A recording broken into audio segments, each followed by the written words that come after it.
Shiva, Dios hindú, creó a la más hermosa de las doncellas, a la que llamó Ritula el Más, joya radiante. De él, antes de desposarse, Dumila pidió a Shiva una verdad de que nunca pudiera llegar a cansarse.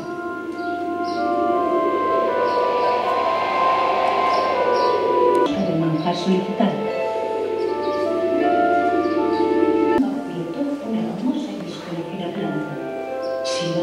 Supo que aquel diminuto fruto blanco era el alimento que Ritula dominaba.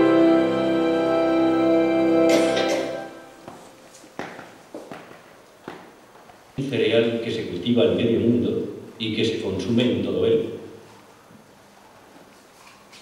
Alimento muy energético y saludable, con manera el hombre gobernando las máquinas consigue extraer el arroz de la tierra sin tener que pagar con su salud por ello. Rápido aterramiento de aquello.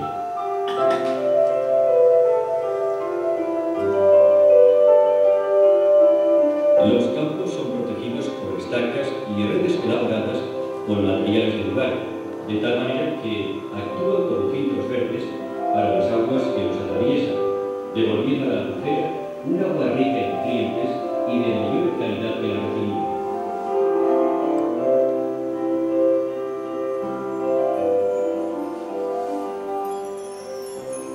La agricultura del arroz y Valencia llevan un milenio de convivencia, habiendo este cultivo influido apreciablemente.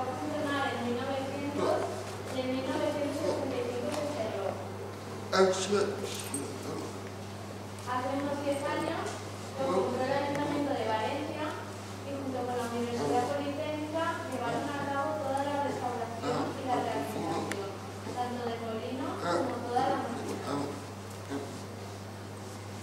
Entonces, durante la visita van a ver funcionar las máquinas, pero a una velocidad muchísimo más lenta para evitar el desgaste.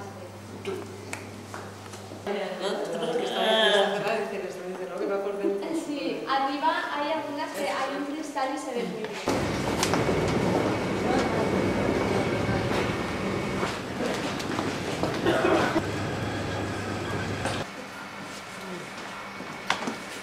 Ahora.